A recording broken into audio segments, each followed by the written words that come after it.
ماں کی زبان سے یہ الفاظ سنتے ہی وہ اچھل پڑی تھی۔ کیا؟ ہاں، ہفتہ پہلے کی بات ہے۔ صوبان شاہ بس ضد ہے کہ تم اس کی بیوی بن کر شہر میں تعلیم حاصل کرو۔ پھر آپ لوگوں نے کیا جواب دیا؟ اس کے ذہن میں خطرے کی گھنٹیاں بجنے لگیں۔ تمہارے بابا کا تو کوئی اعتراض نہ تھا، لیکن میں نے سرفراز کو منایا اور اسے کہا کہ تمہاری بہن کی اعلیٰ تعلیم ہی واحد خواہش ہے۔ پھر اس نے تعمر اس حویلی کی اونچی اونچی دیواروں میں مقید رہنا ہے۔ اسے یہ 2 سال تو کھل کر گزارنے دو۔ آمنہ زہرا کو تو اپنی اکلوتی بیٹی کے مستقبل کا ادراک تھا۔ بڑی مشکل سے ٹالا ہے انہیں سجل۔ پتہ نہیں کیوں میرا دل بڑا ڈرتا ہے۔ اس کی آنکھیں نم سی تھیں۔ وہ ماں کے سینے سے لگ گئی۔ امی، آپ میری ماں ہیں، مجھے سمجھتی ہیں۔ میں صوبان سے شادی۔ بس سجل، آگے کچھ مت کہنا۔ اس حویلی کے در و دیوار کتنے ہی جاسوسوں کو چھپائے ہوئے ہیں، ہر دروازے میں کان لگے ہیں۔ یہاں اپنے دل کی کسی خواہش کو بے پردہ مت کرو۔ خدارا اپنے اوپر رحم کرو اپنے اوپر۔ ماں نے اس کی بات کاٹ کر اسے تنبیہ کی۔ وہ سہم تو گئی تھی۔ ہمیشہ چپ کی چادر اوڑھ کر رہنے والی ماں کی زبان سے پہلی بار اس طرح کی بات سنی تھی۔ اچھا یہ بتاؤ کتنے دنوں کے لیے آئی ہو؟ آمنہ زہرا نے بات کا پہلو بدلا تھا۔ پتہ نہیں، بس کچھ دن آرام کرنے آئی ہوئی تھی، وہ مرے مرے سے لہجے میں بولی۔ ذہن و دل عجیب سی کیفیت میں تھے۔ ہر سال دونوں کی سالگرہ کا دن اکٹھے آتا تھا۔ مسز بیگ نے اپنا آج تک دونوں کی سالگرہ منائی تھی، چاہے دھوم دھام سے نہ سہی، لیکن منائی ضرور تھی، اور صبا اور اریبہ دونوں اس خاص دن کو اہمیت دیتی تھیں اور ایک دوسرے کی پیدائش کو سیلیبریٹ کرتی تھیں۔ آپس میں جڑے ایک قیمتی رشتے کو مزید گہرا بنانے کے لیے دونوں ایک دوسرے کے لیے سرپرائز گفٹ لیتی تھیں۔ آج بھی صبا بنا کسی کو بتائے اریبہ کے لیے گفٹ خریدنے بازار آ گئی تھی۔ وہ اریبہ کی پسند جانتی تھی، لیکن ہمیشہ اسے اپنی پسند سے گفٹ دیتی تھی تاکہ وہ دونوں ایک دوسرے کی پسند ناپسند کو قبول کریں۔ وہ دکان اور در دکان چیزیں دیکھ رہی تھی، پسند قدرے مشکل ہو گئی تھی۔ ایک دکان پہ جا کے اسے ایک پینٹنگ پسند آئی جو کسی گاؤں کی شام کی منظر کشی کر رہی تھی۔ گلابی کاسنی آسمان، ڈوبتے سورج کا عکس، کام میں مصروف و سرگرداں لوگ اور آسمان پر اڑتے گھروں کو لوٹتے پرندے۔ اس نے اسی پینٹنگ کو اریبہ کے لیے منتخب کیا۔ وہ اچھی اچھی پینٹنگز کی دلدار تھی۔ انہیں خریدنا، فریم کروا کے گھر کے مالک الگ الگ حصوں میں سجا دینا اریبہ کو بہت پسند تھا۔ یوں بھی گھر کی سجاوٹ تو اسی کے دم سے تھی۔ اس کی کیا قیمت ہوگی؟ اس نے دکاندار کو مخاطب کیا تھا۔ یہ بے انتہا قیمتی ہے۔ اسے اپنے عقب سے کوئی مانوس سی آواز آئی تھی۔ مڑ کے دیکھا تو وہ عثمان تھا۔ وہ مسکرا دی۔ عثمان، تم یہاں؟ کیوں، میں یہاں نہیں ہو سکتا جہاں تم ہو؟ وہ بولا۔ ارے نہیں، میں تو اریبہ کا گفٹ لینے آئی تھی، پرسوں ہماری سالگرہ ہے نا۔ اس نے دکان اور دار کو پینٹنگ پیک کرنے کے لیے دے دی، اور میں یہاں عدنان کے ساتھ آیا تھا اسے لنچ کروانے۔ پاس ہی ایک اچھا سا ریسٹورنٹ ہے، کاپر کیٹل نام کا، بہت ڈپریس ہے عدنان کچھ دنوں سے۔ ہاں، میں نے محسوس کیا ہے، مگر کیوں؟ وہی سجل والا قصہ۔ وہ بھی اس قدر ناراض ہو گئی ہے کہ اپنے گھر بنا کسی کو بتائے چلی گئی ہے۔ اس کا سیل بھی آف ہے۔ ادھر عدنان اس کے غم میں مجنوں کی اولاد بنا ہوا ہے، نہ سوتا ہے نہ کچھ کھاتا پیتا ہے۔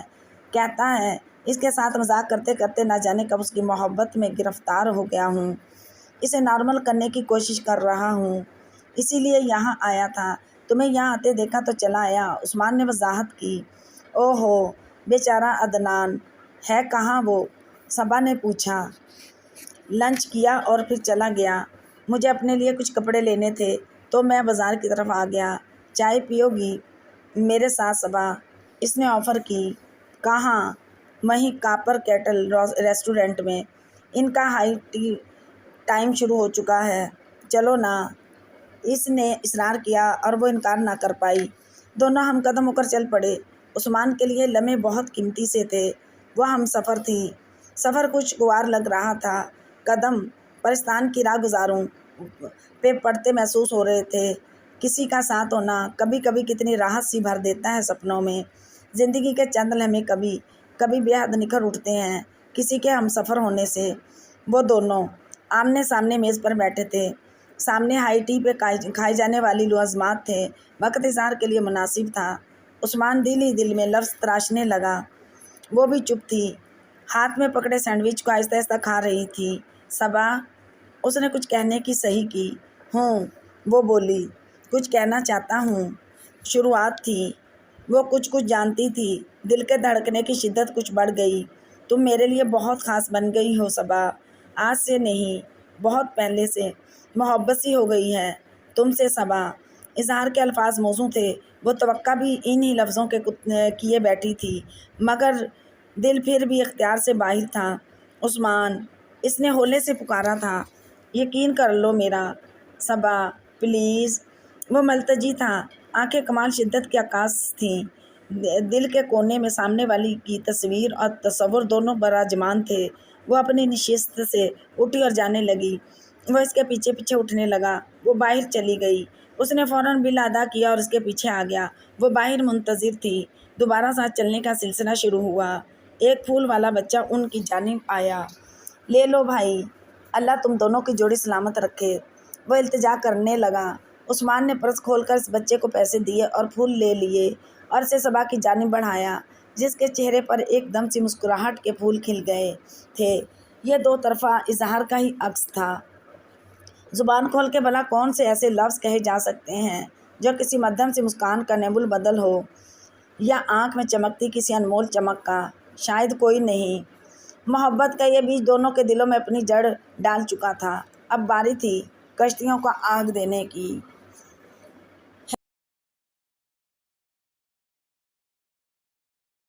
ببلو، بال ٹھیک سے کرانا۔ وہ بیٹ تھام کے سیدھی کھڑی ہو گئی۔ اور زرافی، تم میرے بال کو ہٹ کرتے ہی رن بنانے کے لیے دوڑنا۔ اوکے۔ سامنے والے بلے باز کو تاکید کرتی ہوئی وہ دوبارہ پوزیشن بنانے لگی۔ تب بھی ببلو خود کو شعیب اختر سمجھتا دوڑ لگانے لگا، اور وہ خود کو انضمام الحق کی سمجھتی انتہائی پر اعتماد تھی۔ تبھی بالر کی ہوا کو چیرتی ہوئی گیند اس کے بیٹ سے ٹکرائی۔ اس نے زور سے ہٹ لگائی اور رنز بنانے کے لیے دوڑی۔ ایک رن بنا کے اس نے دوبارہ دوڑ لگائی، لیکن اس کی وکٹ تک پہنچنے سے پہلے وہ لڑکھڑائی اور زمین پر گر پڑی اور بال وکٹ پر۔ وکٹ کیپر نے وکٹ کو دے ماری۔ آؤٹ! مخالف ٹیم نے شور مچایا۔ وہ اٹھ چکی تھی، گھٹنے میں شدت کی چوٹ آئی تھی، عجیب دردناک ٹیسیں اٹھائی جا رہی تھیں۔ ہائے اللہ! وہ کر رہائی۔ چلو بھائی، بیٹ دے دو، ببلو نے کہا۔ میں آؤٹ نہیں، یہ چیٹنگ ہے۔ وہ ملتجی تھی۔ نہیں نہیں نہیں! سب نے شور مچایا۔ اس نے تنگ آ کے بیٹ زمین پر دے مارا اور آگے جانے لگی۔ نہیں کھیلوں گی، کبھی نہیں کھیلوں گی تم بدتمیزوں کے ساتھ۔ وہ بڑبڑاتی ہوئی جا رہی تھی، مگر ان بدتمیزوں کو کوئی پرواہ نہ تھی۔ یہ 11-12 سال کے سبھی بچے ان سات کے دوست تھے۔ گو کہ وہ 4-5 سال ان سے بڑی تھی، سیکنڈ ایئر کی اسٹوڈنٹ تھی، لیکن گھر میں چھوٹی ہونے کی وجہ سے لاڈلی تھی، اور اسی لاڈ نے اسے کئی سال چھوٹا کر رکھا ہوا تھا۔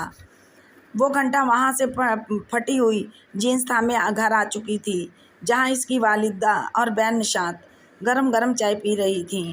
آج پھر کون سا پرزہ توڑوا آئی ہو؟ نشاط نے پوچھا۔ گھٹنے کا اسکرچو گاج۔ وہ جڑ گئی۔ تو ناراض کیوں ہوتی ہو؟ آپ بھی نہ، نشی ہر وقت ڈانٹتی ہیں۔ وہ رواسی ہوئی۔ ببل، ادھر میری طرف دیکھو، نشاط نے پیار سے کہا۔ تم میری پیاری بہن ہو، مجھے بالکل اچھا نہیں لگتا کہ تم چھوٹے چھوٹے بچوں کی ہمراہ اس طرح روز چوٹیں کھاؤ۔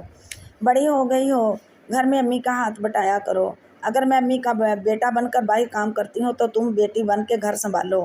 امی کی طبیعت بہتر نہیں، کچھ خیال کر لیا کرو، نشاط نے سمجھایا۔ لیکچر کالج میں بھی، اور گھر آ کر ڈاکٹر نشاط کا لیکچر بھی۔ وہ لڑکھڑاتی ٹانگ کپڑے پکڑے اٹھی اور اندر جانے لگی۔